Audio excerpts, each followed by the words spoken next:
Hey guys, I'm here with What If Goku and Broly Were Merged Together Part 1 on planet Vegeta 1 hour before its destruction. Today marks an event that will change the destiny of the universe. In their medical pods, two Saiyans slept, resting as babies would, unknowing of their fate. A doctor walks in to check on the children. Kakarot, son of Bardock, a low-class warrior. Let us see your power. The doctor presses a button on his scouter. Heh, a measly 2, how sad, the doctor said with fake sympathy. The lowest power level I've seen since the scouters were brought in by Lord Frieza's army. The doctor walked over to the next pod. Aha, Broly, son of the middle-class warrior Paragus, let us see where your power lays. Once again clicking the scouter. A number appears before his eyes and the doctor reels back in shock. T-10,000. Impossible. I must warn King Vegeta immediately. The doctor runs off, waking up Kakarot and Broly, the latter of which had a look of irritation on his face while the former begins to cry. Suddenly, someone appears in the room, a blue, white-haired man. He walks towards the pods and looks down upon the two children. To think that you two have such destinies. Never before have mortals been a threat to the gods, yet here you two are.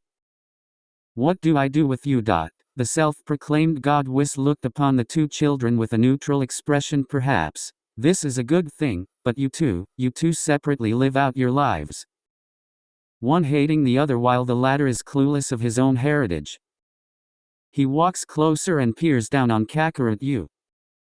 You are truly destined for great things. He then walks over to Broly and peers down upon him. And you are destined for great power, but it shall go to waste as you shall be manipulated and used. And once freedom comes, your sanity will be long gone. What a waste. Suddenly, a brilliant, crazy, stupid idea comes to the mind of Whis, a being greater than even the Supreme Kais. Maybe I can merge your destinies. Shake things up a bit. The universe has been quite boring since the sealing of that Majin Buu character thousands of years ago. Yes, that is exactly what I will do. Together you two shall be great. A legend like none other. Whis picks up both Broly and Kakarot. Holding them to his chest, he begins to chant, causing both infants to begin glowing and draw closer to each other. Then, after a few minutes, he slams his staff into the ground, causing tremors throughout the planet as the babies' bodies, souls, minds, and very essence began to merge, and after what seems like hours but was in fact seconds, an infant appears in their place.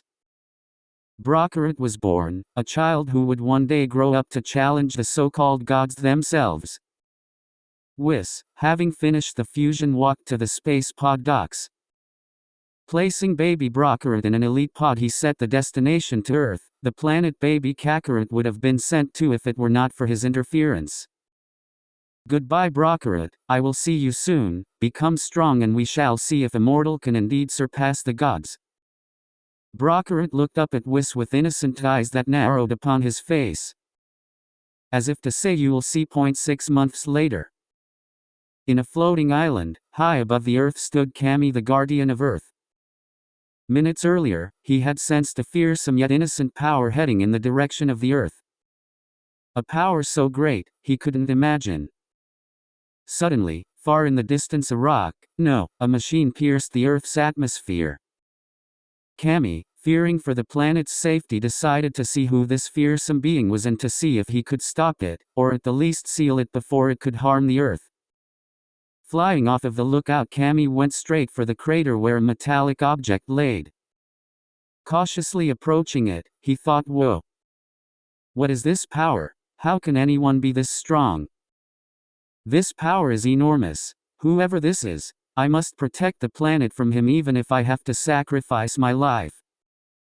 Suddenly, the pod door opened, revealing to the shock of the Kami. There in the alien pod lay a tailed baby no older than a year.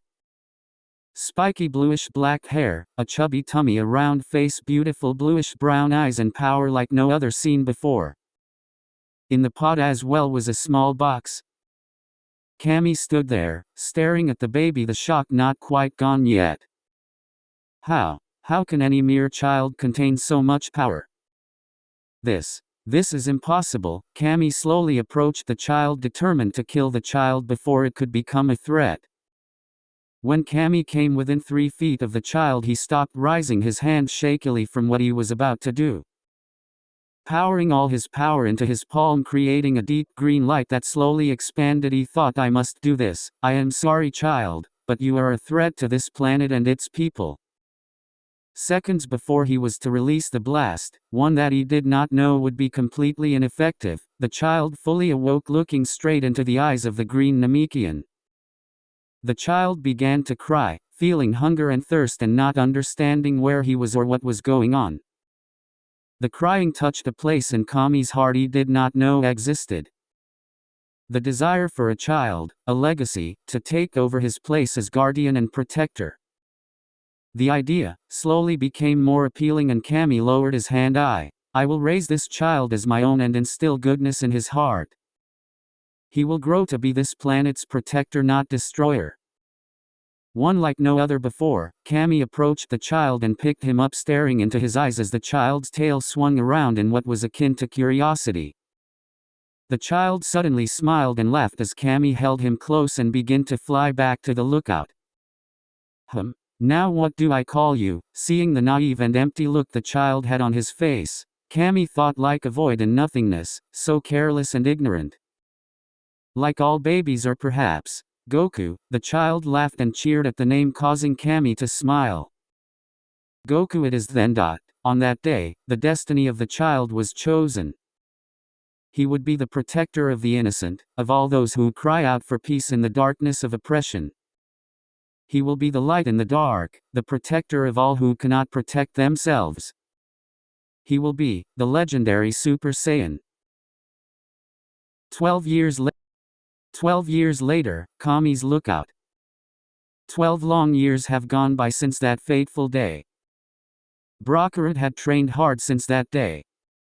At first he had a deep aggression that would not be sated. But with time and Kami's wisdom, the child became docile and loving of life. The one known as Goku sat still in meditation. Today, on his 12th birthday, he had completed his training with Kami. He had mastered the ancient style of the Guardians, learned the magic taught therein, and mastered the manipulation of energy. Goku was a wise, intelligent and very knowledgeable young man. Throughout the years he soaked in all lessons brought to him like a sponge. Kami even got to bring in textbooks from the schools to teach Goku science, math, and many other subjects. Most importantly, Kami taught Goku history. Goku studied deeply on the history of humanity, their mistakes, their triumphs, and ultimately their failures. Goku possessed wisdom far beyond his years. On this day, another turn in the crossroads of his life shall be made. Goku, come here for a second, says Kami. Yes, Kami-sensei. Goku stands up from his meditation and opens his beautiful blue and brown eyes. The energy in the child was staggering.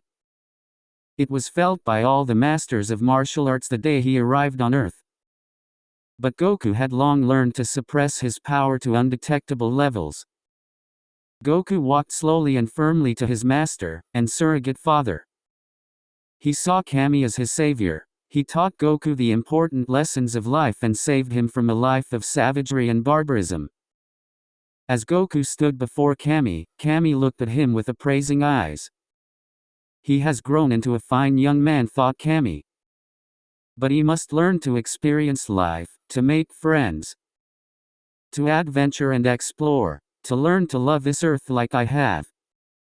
Goku, you have learned everything I have to teach you and surpassed all my expectations. It is for this reason today that you will leave the lookout for the first time in 12 years to explore the world. Goku looked shocked, but his expression changed to a determined smile. Finally, you won't regret this, Dad, I promise. I'll come back ready to take over as guardian of Earth and you can finally rest. I promise I'll make you proud. Kami smiled as he said, I am already proud of you, Goku. Now go, visit your space pod along the way and see if it has anything of value for you to use. Also, visit Korin and tell him Kami said to give you 100 senzu beans. That cat has been growing them for centuries, better with you than wasting away in the tower. Thank you, father, I'll do as you ask. I'll see you again in 6 years like we planned, and I love you, Goku said. And then he rushed off of the lookout and flew down to Korin's tower, missing the reply Kami gave him. I love you too, my son, said Kami as he shed a tear. With Goku, Korin, the old cat, was sitting down in his tower doing nothing. I mean, what can he do other than grow beans? When suddenly Goku jumped right in front of him, frightening the old cat almost to death. Damn it, Goku, can't you give old men some warning? You almost scared me to death. Goku laughed while nervously rubbing the back of his head. Sorry, old man, I was just coming by for some senzu beans. I'm going on a trip around the world and Kami told me to get some from you. Korin stared at Goku for a second before asking hesitantly, how much did Kami tell you to get? Goku thought for a second before he said about 100. Korin screamed out, what, 100? Are you crazy? You know how long it takes to grow that many beans. So what? Goku asked. It's not like you have any use for them anyway. You grew them for this very reason. To give worthy warriors and heroes the tool of recovery and healing to assist them in their battles. Is that not correct? Goku said, showing the deep wisdom he had gained through his studies. Well, that's right, I guess. Fine, give me a second. A minute later, Korin returned with a small golden bag of 100 senzu beans. Take care not to waste them.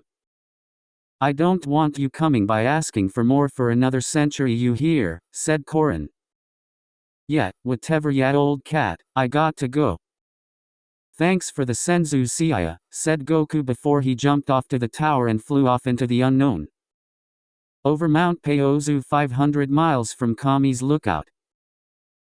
Where did that pod fall? Thought Goku as he flew over Mount Paozu. After a few minutes of searching, he found it covered in moss and dirt. Oh, there it is. Looking around the pod, Goku saw nothing of interest, so he decided to look inside. He found a small box. Opening it, Goku found what seemed to be a green and black plated armor and what looks like a scouter. Well, it's a good thing they sent me with this. I don't think I'll ever go back to planet Vegeta. Not until I'm strong enough to defeat Frieza and King Vegeta. For now, their tyranny will continue unimpeded. But soon, I will return and free the galaxy from their evil, said Goku out loud. He quick changed into the armor that stretched to fit his form. He put on the scouter, admiring its feel, and decided to use it to look for power levels. A power level of 110, 2 miles east. I wonder who that is, thought Goku. After a few minutes of walking, he came upon a house. He decided to knock on the door. After a few seconds, an old man opened the door and greeted the weirdly dressed stranger. Well, hello there, young man, what are you doing out here so far from the city? Well, sir, my name is Goku and I'm a martial artist. I felt your power and thought maybe you could train me and teach me some of your techniques? If you are also a martial artist, said Goku. The young man seems powerful. And from his way of speaking and the way he stands, I can tell he is well disciplined. I haven't taken a student in a long time. That reminds me, maybe I should visit Master Roshi soon. Well, child, I can teach you, but it'll be hard. You'll have to work hard and help around the house. You can live with me until either I teach you all that I know or you quit. How's that sound? Goku looked at Gohan and smirked. Me? Quit? Not going to happen, old timer. Gohan laughed. Old timer, let me show you what this old timer can do. The name's Gohan, by the way, nice to meet you, now let's get to it. And for the next few months, Goku stayed and trained hard with Gohan, bonding with the old man and learning techniques that even Kami did not know existed. Goku avoided looking at the moon when it came out full once every month. He mastered his Azaru transformation. Sure, But that didn't mean he couldn't accidentally squash someone when he transforms or walks around. And so, months later, a beautiful bluish purple-haired beauty came by on a motorcycle. Please make sure to subscribe and like the video if you did enjoy.